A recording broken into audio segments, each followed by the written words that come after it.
My grandfather immigrated from Japan in the late 1800s from Chiba, Japan, which is not far from Tokyo.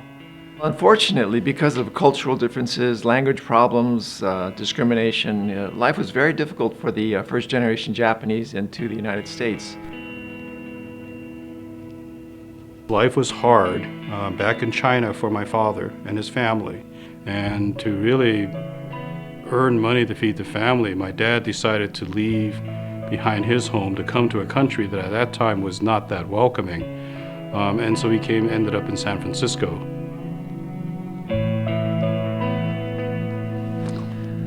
During World War II, there was an executive order 9066, which was signed by President Roosevelt, which forced all Japanese Americans into internment camps, or we call them now the American prisons. So my family was moved into horse stalls at the Tanfran racetrack as the assembly center, and my father told stories about having to take care of a 1-year-old infant and a 2-year-old daughter out of a horse stall in the racetrack. There was a time World War II happened. There was the Chinese Exclusion Act, which prohibited women from China to come to the United States. So he and my mother ended up being separate for 18 years. When a person chooses to leave their homeland, it must mean that back home was pretty rough. Because why would you go to someplace else where you didn't speak the language and endure hardship? It's a personal story, but you look at my parents, they came to this country, they saved, and they eventually bought their own house. Now, it was maybe 50 years when my dad was in this country if we could buy it, but they had achieved a goal. Right in the top floor, in the front half of that building. So those 3 windows were ours. Asian Americans still represent like a huge percentage of the immigrant population today. They come to this country to start a new life. They start a new beginning for themselves and their family, and shelter, housing really represents, I think, the most tangible way people can experience that. For me, that's what AREAA is about: giving people opportunities, opening doors, giving people hope, and giving people really an opportunity for wealth creation for generations. And I think that's a very common characteristic of a lot of the immigrants from Asia. Whether then or now, you come here, it's not an easy life, but you made the decision, you bust tail so that the next generation with opportunities through education or through other employment, that would give them a better shot in the future.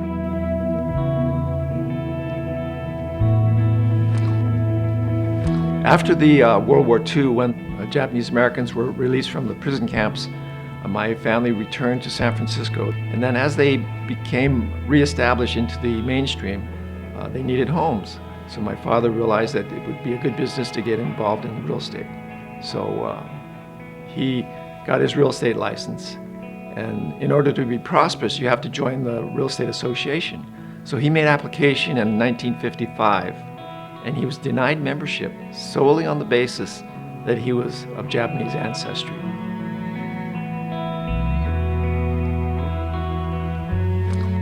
I talked to some people who were members of the board of directors at that time, way back in 1955, and they confirmed the fact that they actually voted against my father because of his ethnicity. My father was denied membership, and then in 1990, I was selected to be president of the association. And at my installation dinner, and my father was seated at a table, and I told that story, and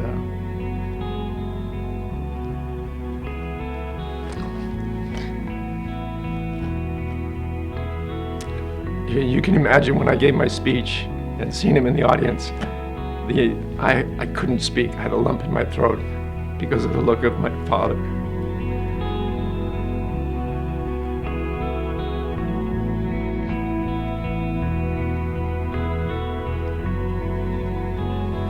I was the first Asian president of the San Francisco Association of Realtors. And I also was the first elected Asian board of director member.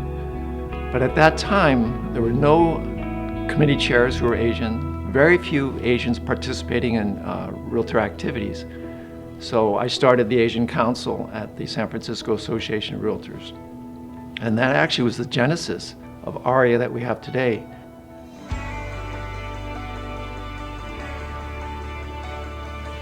A group of dedicated, very visionary real estate practitioners met in Houston, Texas.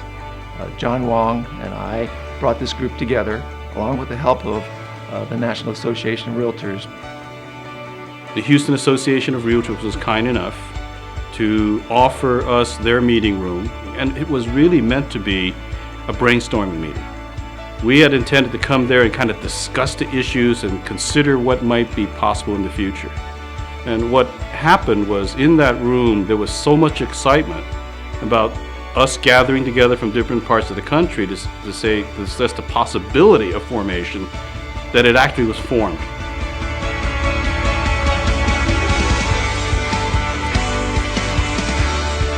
We left that room with a vision.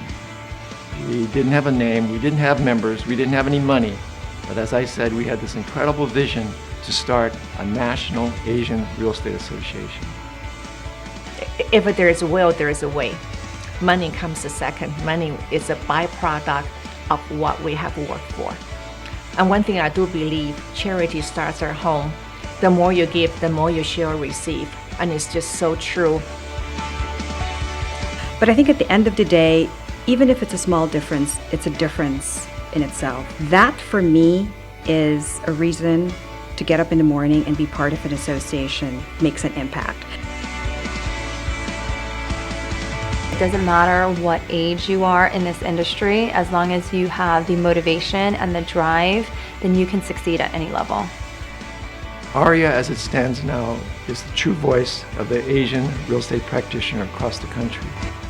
We are giving opportunities for professional development for our members. We're giving them opportunities to make money. We have an incredible networking system across the country. AREAA is truly a wonderful organization. And I think about the logo of AREAA, it's a logo that represents really a shelter, a roof line. But if you also change the character, you move one of the sides down, it's the Chinese character for mankind, Ren.